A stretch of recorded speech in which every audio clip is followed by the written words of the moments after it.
기도하고 이스마는 분노에 대해서 강의를 하겠습니다. 하나님 감사합니다. 이 땅 위에 또 이승만 대통령을 보내주시고 우리가 역사를 바로 알게 하여 주시고 또 자유민주주의 가치를 알게 하여 주시고 교회를 세워주심을 감사함을 아버지여 이승만 대통령께 아래는 저희들 다들 그런 믿음의 사람이 다 되게 허락하여 주시옵소서. 예수님 이름으로 기도드립니다. 아멘. 예.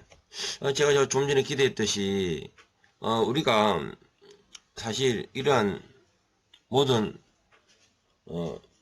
신앙생활을 할 수 있고, 대한민국이 기독교 입국론을 세운 것은 이승만 대통령입니다. 이것을 역사적인 인식이 없고, 교회사적으로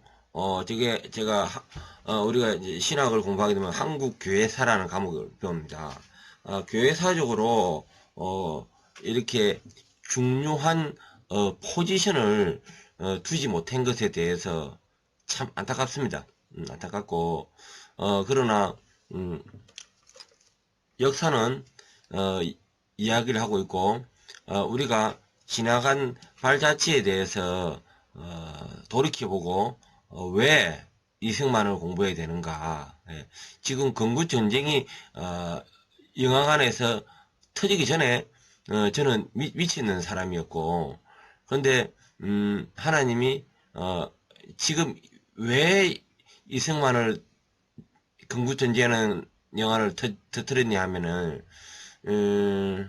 지금 이데올로기 전쟁이 대한민국 지금 굉장하거든요. 좌파 우파의 전쟁이 굉장한데 그것이 이제 곧 배우게 되는 남노당의 세력이 그걸로 인해 가지고 지금 모든 것들이 역사적 왜곡으로 들어가고 있단 말입니다. 일단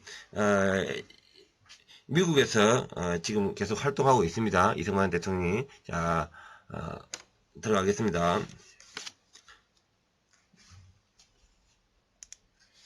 외교력에 기반한 독립운동. 그래요. 이 외교력에 기반할 수밖에 없다는 것이 그 당시에는 몰랐는데 지금 보면 그게 맞습니다. 자, 그 당시 한 3개의 세력이 있습니다. 독립운동이 한창일 당시에 미주 한인 지도에서 이제 이승만파, 박용만파, 도산 안창호파 이 3개의 부류가 있습니다. 자, 이승만은 외교 독립을 주장했고 박용만은 무력투쟁, 안창호는 실력 양성을 주장하며 각자 운동을 펼쳤습니다. 이승만은 동지회, 박용만은 국민군단을 만들었고 안창호는 흥사단을 만들었습니다. 이승만의 생각은 약소국의 독립이 강대국의 영향에 이루어지는 경우가 많기 때문에 미국 정부와 그 국민의 지지를 받아야 한다고 생각했습니다. 그런데 박용만 사이하고는 이렇게 견해가 차이가 있었습니다. 국민회는 그 당시에 미국에 국민회가 있는데 국민을 누가 장악하는 것이 아주 중요합니다. 그런데 국민특별대의원회에 박용만 쪽에 김종학 회장직을 하다가 이제 파직되면서 이승만 정인수가 임시회장을 합니다. 그러다가 이제 이승만은 안창호와 부딪히게 되었습니다. 이승만은 철저히 반공주의자였던 반면 안창호는 민족의 단계를 위해서 사회주의자들도 끌어안아야 한다는 좌우합작론자였기 때문입니다. 예. 자, 오늘 명심해야 될 게 이때부터 이데올로기가 들어갑니다. 이데올로기가 지금 좌파에서 이야기하는 김구, 안창호, 얼마 전에 안창호 영화도 나왔잖아요. 뭐, 오페라 나오고 하는 영화. 또 김구도 앞번에 영화도 나왔고요. 이런 것들은 좌파들이, 왜 그 안에, 좌파의 뭐 사회주의자들하고 연합하는, 합작하는, 그 당시에는, 사회주의자에 대한 어떤 뚜렷한 개념이 없었습니다. 초반기에는.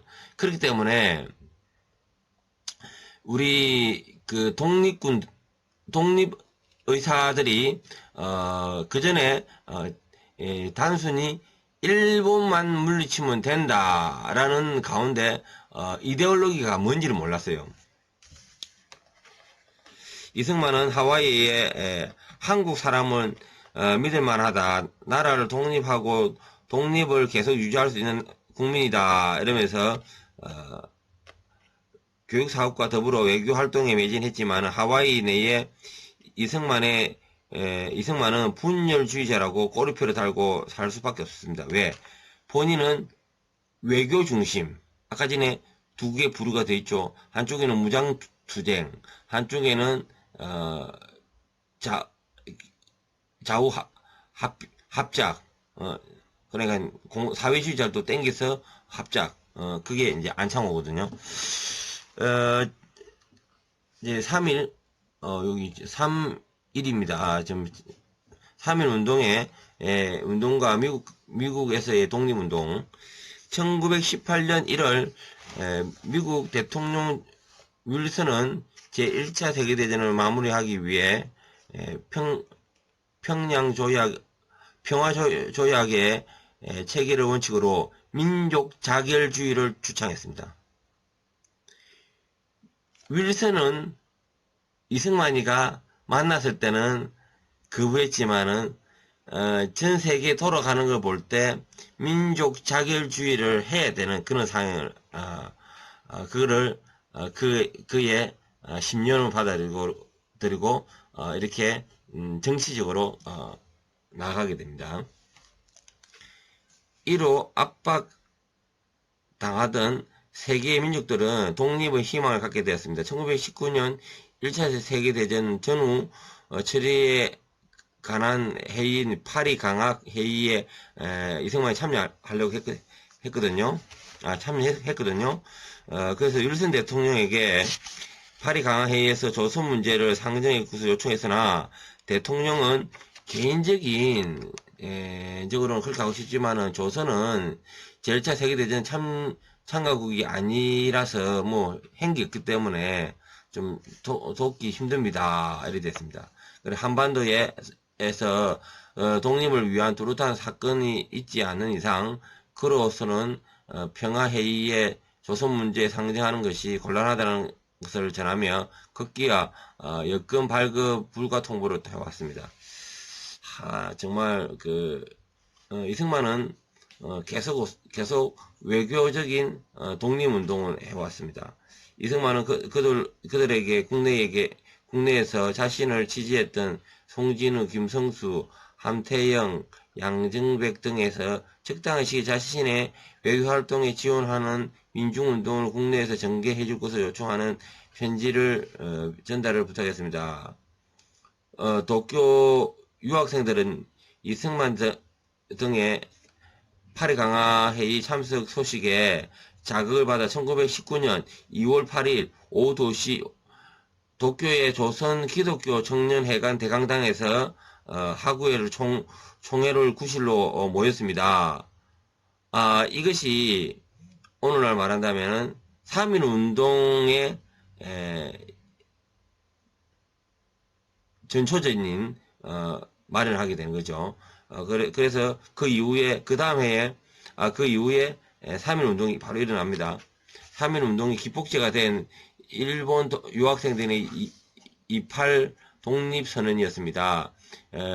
일본에서의 28 독립선언 후 국내에서도 3.1 운동이 일어났다. 3.1 운동은 이승만을 포함한 해외에서 활발한 이런 독립운동이 국내 독립운동까지 연결된 중요한 사례이다. 예, 그 당시에 정말 일본군이 가장 무서워하는 대한민국의 국민이라 하면은 예수 믿는 사람들, 예수 믿는 사람. 만주에 무장 항쟁하는 사람은 극소수 얼마 없거든요. 그런데 동네 구석구석 박혀 있는 예수 믿는 그들이 특히나 천황, 일본의 천황에 고개 숙이지 아니하고 그리고 끊임없는 이는 항쟁운동에 다수가 기독교가 나가게 됩니다. 임시정부의 초대 이승만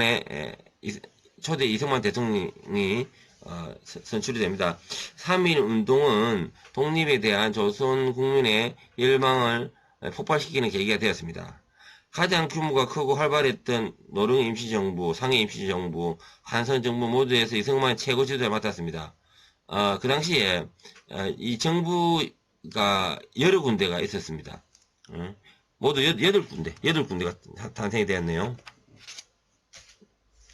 일본은 3.1 운동이 일어나자 미국에서 언론 플레이를 하기 시작했다. 일본의 사주를 받고 있는 미국 레드 교수는 한 인터뷰에서 3.1 운동은 업무에 의한 것이며 한국은 자치 능력이 없다. 이에 이승만은 5월 18일 미국 타임지에 기고문을 제기해 레드 교수의 글을 논리적으로 반박했습니다. 상해 임시정부의 최고 책임자 즉 대통령의 이승만을 추대되었지만 이승만은 미국 머무면서 상해 쪽과는 전문을 통해 상의하면서 대통령직을 수행했습니다. 이승만은 대통령 직권으로 대미 외교를 업무를 수행하기 위해 미국 워싱턴 구미위원부를 설치해 외교 업무를 담당하도록 했습니다. 그에 따르는 임시정부의 업무가 상해와 워싱턴을 나누게 됐습니다. 1920년 11월 25일 날 이승만과 그의 비서 임병직은 몰래 화물선을 타가지고 이승만은 간속에 넣어가지고 이승만이 그 간을 메고 중국 행 화물선에 올라탔습니다. 예. 배가 항구를 떠나 한참 지나간 두 사람이 갑판에 지나가다가 항해사에게 들켰습니다.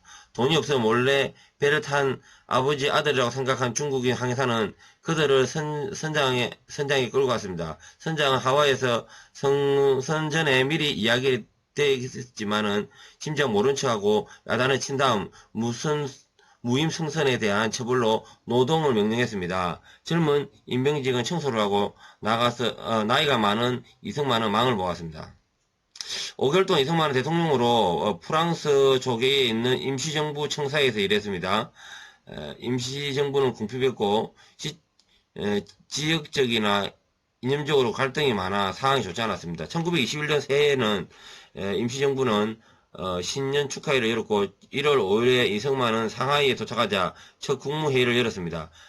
회의 첫날 국무총리 이동희는 이승만이 1919년 3월 윌슨 대통령에게 요청했던 위임 통치 총원 문제를 거론하며 이승만을 비판했습니다.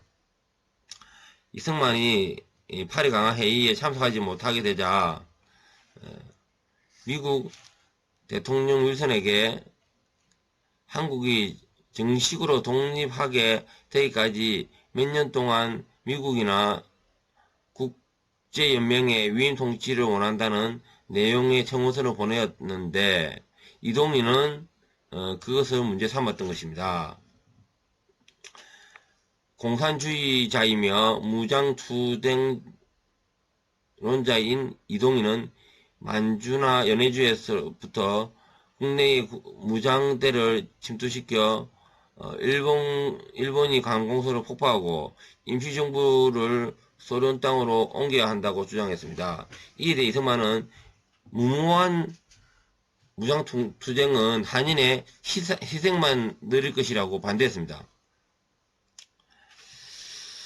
이렇게 이때만 해도 이데올로기 좌파와 우파의 좌우의 갈등이 시작되었습니다. 당시에 중국에서 하던 독립운동가 사이에 무장투쟁론이 많이 지지받고 있었습니다. 상대적으로 이승만은 외교 활동을 했기 때문에 외교 활동의 오직 독립이다. 이렇기 때문에 사실 기세가 눌렸습니다. 러시아의 노령 임시정부를 주축으로 한 무장 투쟁 세력 이동희와 미국 LA에서 실력 양성론을 주장하던 안창호, 그리고 중국에서 무장 독립운동을 해온 김구, 하와이를 중심으로 교육과 외교 독립론을 펼쳤던 이승만까지 다양한 독립운동의 노선이 달랐습니다. 워싱턴 구축회의에 1921년 10월부터 21년 1월까지 열렸는데 이승만은 임시정부의 정권대사 자격으로 서재필, 정한경과 함께 회의장에 나타나 독립청원서를 제출했습니다. 그들은 각국의 대표들과 기자들에게 한반도가 독립국이 되어 일본을 견제해야만 태평양 지역에서 평화가 온다고 주장했습니다. 그러나 임시정부 대표단은 회의에 참석하지 못했습니다. 대한민국 임시정부가 국제적으로 승인받은 기구가 아니라는 이유로 거절당했습니다. 이승만은 외교 독립론이 결실을 얻지 못해서 그의 영향력은 크게 줄어들었습니다. 상해의 이승만 퇴진운동이 날로 더 세졌어요. 그래서 1925년 3월 임시정부에서 이승만 탄핵안을 통과시켰고 워싱턴 구미위원부를 폐지시켰고요. 그래서 그 인물은 안창호가 그 당시에 좌우합작론을 이야기했던 분인데 이분이 국민의 중앙총회에 총회가 맡게 됩니다. 이승만과 상해 임시정부와의 공식적인 관계가 소원해졌습니다. 이승만은 하와이로 돌아와 또 한국기독학교와 한국기독교회의 운영에 주력을 했습니다. 이승만은 포함한 그 당시 모든 독립운동가들이 힘든 세월을 보냈습니다. 제네바 구축회의 참여. 1931년 일본은 본격적으로 대남 침략에 나서게 되면서 만주사변을 일으켰습니다. 1932년 상해 해변을 포함한 중국, 일본이 충돌되었고 긴장감이 돌았습니다. 중국은 일본의 침략 행위를 국제연맹에 호소했습니다. 이승만은 중국인들과 협조하여 만주에 있는 한인들의 피해를 알리고 무엇보다도 일본이 만주뿐만 아니라 그 전에 한국을 침략한 사실을 알리는 중요한 임무를 맡았던 것입니다. 이것은 탄핵 이후에도 이승만이 상해 임시정부를 정통성을 인정하고 있었고 특히 상해 임시정부 주석을 맡고 있는 김구와 관계가 좋았다는 것을 보여주는 사건입니다.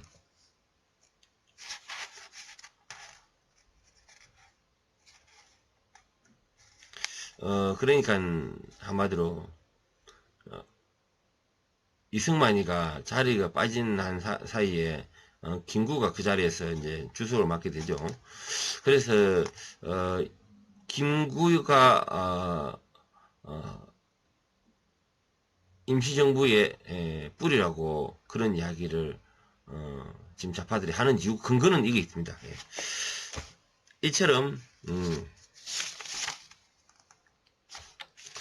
이처럼 희망과 좌절 사이에 헤매며 분투하고 있는 동안 이승만은 헌신적 아내가 될 프란체스카 도너를 만나게 되었습니다. 그녀는 오스트리아 비엔나의 철물 무역과 소다수 공장을 경영하는 중소기업가의 세 딸 중 막내, 아버지 사업을 맡아 하고 있었습니다.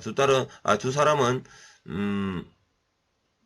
이승만이 제네바에서 국제연맹 총회를 상대로 독립운동을 벌이고 있던 1933년에 초에 만났습니다. 결국 이제 결혼을 약속하고 프란체스카는 정식으로 이민을 신청해가지고 1년 뒤에 독자적으로 미국으로 돌아오게 되었습니다. 그는 역시 이승만과 마찬가지로 그의 모든 것을 한국 독립을 위해서 바쳤습니다. 예, 참 위대한 외국인이죠. 이승만은 부인을 데리고 생활 본거지인 하와이로 가려 했으나 하와이 동지의 한국 기독교회 교민들은 이승만 혼자 올 것을 강력히 경고했습니다. 왜냐하면 그 당시에 문화상 외국 여자와 결혼하는 것은 별로 아직 인식이 안 되는 그런 시대였거든요. 그러나 이승만은 고집스레 아내를 데리고 두 사람이 1935년 1월 25일 호놀룰루 항에 도착했을 때 놀랍게도 부두에는 수많은 교민들이 나와서 열렬히 환영했습니다. 그 당시 한 1000명 정도 왔답니다. 네.